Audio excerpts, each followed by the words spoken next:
اشرف زمانہ زمانی مدد نما درہائے پسترا قلبی کرم شا. حضرت کے چہرے کی زیارت کریں. بڑے خوش نصیب ہیں آپ لوگ. اور قاری صاحب اور یہاں کے لوگوں نے مل کر کے محفل سجائی. اجی ایصال ثواب کرو نہ کرو، آج محفل سجا کر ان علماء اور طلباء کو بلا کر کے اتنا بڑا کام کر دیا کہ جہاں زندوں کا فائدہ ہو رہا ہے وہیں مردوں کا بھی فائدہ ہو رہا ہے. سبحان اللہ. زندوں کا فائدہ کیا ہے؟ میرے آقا فرماتے ہیں سنی عالم کی مجلس میں جانا اور آنا. آقا فرماتے ہیں جانے والا جاتا ہے تو جنت کا راستہ چل کر جاتا ہے، اور آتا ہے تو جنت کا راستہ چل کر آتا ہے. سنو ایک حدیث پاک. میرے آقا فرماتے ہیں، میں نے کہا نا یہاں کے زندوں کا جو فائدہ ہے وہ تو ہے ہی، مردوں کا بھی فائدہ ہو رہا. سبحان اللہ. پر سنا دو حدیث پاک، زیادہ ٹائم نہیں لوں گا. حدیث پاک سنو. میرے آقا ارشاد فرماتے ہیں ان العالم والمتعلم اذا مر على قرية فإن الله تعالى يرفع العذاب عن مقبرة تلك القرية 40 يوما. سبحان اللہ سبحان اللہ. محبت سے کہہ دو یار سبحان اللہ. بولی میری نہیں ہے، زبان میری ہے. زبان شمیم اختر کی ہے مگر بولی مصطفیٰ جان رحمت کی ہے. چل کے کہہ دو سبحان اللہ. میرے آقا ارشاد فرماتے ہیں سنی عالم. کیا فرمایا؟ محمد سے بولو کیا فرمایا؟ سنی عالم یا سنی طالب علم کے قدم جس بستی سے گزر جائے تو اس بستی کے قبرستان سے اللہ تعالی 40 روز تک عذابوں کو دور فرما دیتا ہے. بولو جہاں زندوں کا فائدہ وہیں. قبرستان کہاں ہے آپ کا؟ کہاں دور ہے نا؟ دور ہے. بستی یہاں ہے، قبرستان وہاں ہے.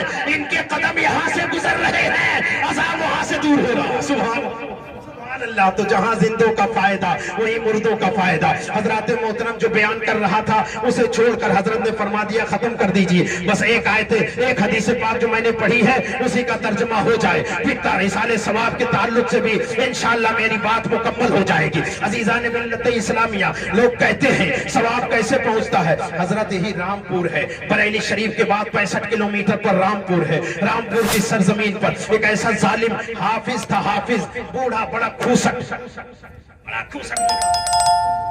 قسم سے بتا رہا ہوں. وہ قبرستان میں جاتا تھا جنازے میں. حضرت ایک پیر میں چپل پہنے رہے اور ایک پیروا ننگے رہے. حقیقت بتا رہے. اصلاح معاشرہ ہے نا، اس کی بھی اصلاح ہو جائے. ایک پیر میں چپل اور ایک پیر ننگا. میں نیا تھا وہاں گیا ہوا تھا تو ایک بار دیکھا، 2 بار دیکھا، تیسری بار میں نے لوگوں سے پوچھا یار یہ سڑیلا وہاں بھی تھا طاہر، یہ ایک پاؤں میں چپل پہن کے آتا ہے ایک پاؤں خالی رہتا، وجہ کیا ہے؟ لوگوں نے کہا حضرت وجہ ہم لوگوں نے آج تک نہیں جانی، بس یہی سوچتے ہیں ہو سکتا ہے اس کے پیر میں کوئی زخم ہو یا گورکھل وغیرہ ہو. میں نے کہا ابھی تک نہیں جانے، تمہاری عمر گزر گئی یہی رہتے ہوئے دیکھتے ہوئے. کہا نہیں. میں نے کہا اسے ادھر بلاؤ. ادھر بلایا. میری ایک حیثیت تھی، جامع مسجد کا امام بھی تھا. سبحان اللہ. بلایا. میں نے کہا بتاؤ تمہارے ایک پیر میں چپل ہے ایک پیر خالی ہے، اس کی وجہ کیا ہے؟ ممبر شریف پر بیٹھا ہوں حضرت. اس نے برجستہ کہا جس پیر میں چپل ہے یہ میں وہابیوں کے مسئلے پر عمل کر رہا ہوں، اور جو پیر خالی ہے یہ بریلویوں کے مسئلے پر عمل کر رہا ہوں. ہائے کچھ پتا چلا. قبرستان میں چپل پہن کے جا سکتے ہیں؟ بےادبی ہے، بےادبی. تو آپ بتاؤ ادب ادھر ہے کہ ادھر ہے؟ بول میرے بھائی، ادب ادھر ہے کہ ادھر؟ وہ گاؤں بیت جس میں چپل ہے یہ وہابیوں کے مسئلے پر عمل کر لیا، اور جو خالی ہے وہ بریلویوں کے مسئلے پر عمل کر لیا. اس نے اپنے عمل سے ثابت کر دیا وہابی جو ہوتا ہے وہ بے ادب ہوتا ہے، اور نبی کا غلام سنی جو ہوتا ہے وہ با ادب ہوتا ہے. بہت اچھے. کیا میں نے ایسے ہی کہا چپل نہیں، اسے چپل کے ساتھ اٹھاؤ، چپل کے ساتھ اسے اٹھاؤ اور قبرستان کی باؤنڈری سے باہر پھینک دو. اس کے بعد کبھی وہ چپل پہن کے نہیں آیا، کبھی نہیں آیا۔ تو عزیزوں میں عرض کر رہا تھا اس بات پر، تو اس نے وہ جب مرنے لگا نا، مرنے سے پہلے اس نے اپنے بچوں کو وصیت کیا۔ کیا وصیت کیا؟ کہ میں مر جاؤں تو میرے لیے ایصال ثواب مت کرنا، یعنی میرے لیے ثواب مت بھیجنا، نہ تیجا کرنا، نہ چہارم کرنا، نہ 10واں کرنا، نہ 20واں، نہ 40واں، نہ برسی، کچھ نہیں۔ اس کے اولادوں نے کہا دادا جی، باپ، ابو جان، کیوں؟ کہا یہ سب کچھ بریلویوں نے کھانے کے لیے بنایا ہے، تم اتنا خرچہ کرو گے، خرچہ ہو جائے گا تمہارا پیسہ، مگر مجھے کچھ ملے گا نہیں۔ اس نے کہا کچھ پہنچتا نہیں ہے، کچھ ملے گا نہیں، بلا وجہ تمہارا پیسہ خرچ ہوگا، اس لیے تم اپنا پیسہ بچا لینا۔ تو لوگ میرے پاس آئے، کہا حضرت اس نے ایسا کہا کہ کچھ پہنچتا نہیں، ثواب ہوا، ایصال ثواب کرتے ہیں، نہیں پہنچتا ہے۔ میں نے کہا اس نے بالکل صحیح کہا، اس نے بالکل صحیح کہا۔ حضرت یہ کیسے ہو سکتا ہے کہ صحیح کہا؟ میں نے کہا ہاں اس نے صحیح کہا، یہ کہہ کر کے اس نے اپنے آپ کو بے ایمان ہونا ثابت کر دیا، اس لیے کہ مصطفیٰ نے فرمایا ہے کہ پہنچتا ایمان والوں کے لیے ہے، بے ایمانوں کو نہیں پہنچتا۔ بے ایمانوں کو بخاری شریف کی حدیث پاک ہے، میرے آقا ارشاد فرماتے، بس آخری بات چل رہی ہے، میرے آقا ارشاد فرماتے ہیں مل میت فی القبر الا کالغریق المتغوث ينتظر دعوة تلحق من اب او اخ او اب او صدیق كما قال علیہ السلام، وانزل اللہ على اہل القبور کامثال الجبال من دعاء اہل الدنیا۔ اب بولا نا یار سبحان اللہ۔ میرے آقا ارشاد فرماتے ہیں مرنے والا مر گیا، قبر میں دفن کر دیا، بس اسی کو سن لیجئے توجہ سے، قبر میں دفن کر دیا گیا۔ قبر والے کی مثال، مرنے والے کی مثال ایسی ہے جیسے کوئی دریا میں ڈوب رہا ہو، جیسے کوئی دریا میں ڈوب رہا ہو، مرنے والے کی مثال وہی ہے۔ کیا مطلب؟ دریا میں ڈوبنے والے کی کیفیت کیا ہوگی؟ بولو میرے بھائی کیا کیفیت ہوگی؟ یہی نا، کوئی مجھے بچا لے، کوئی بچا لے، کوئی بچا لے، کوئی دیکھے اور بچا لے، یہی تو کیفیت ہوگی۔ اور اگر بچا لیا گیا، ڈوبنے سے اسے بچا لیا گیا تو کتنا خوش ہوگا، جان بچ گئی۔ عزیزو آپ سنو، میرے آقا فرماتے ہیں قبر والے، مرنے والے کی مثال ایسی ہے جیسے کوئی دریا میں ڈوب رہا ہو۔ آگے آقا فرماتے ہیں ینتظر، وہ انتظار کرتا ہے، سبحان اللہ۔ ارے مر کے جب مٹی میں مل گیا تو انتظار کیا کرے گا یار، کیا انتظار کرے گا؟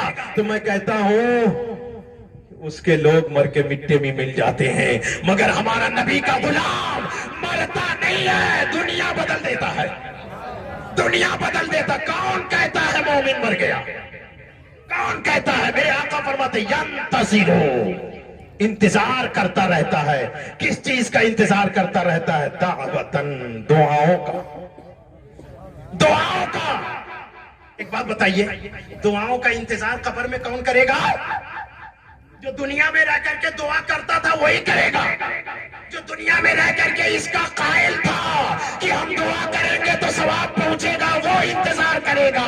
اور جو دنیا میں رہ کے کہتا تھا کہ پہنچتا کچھ نہیں ہے تو وہ انتظار کرے گا؟ بولو میرے بھائی، کرے گا؟ نہیں کرے گا۔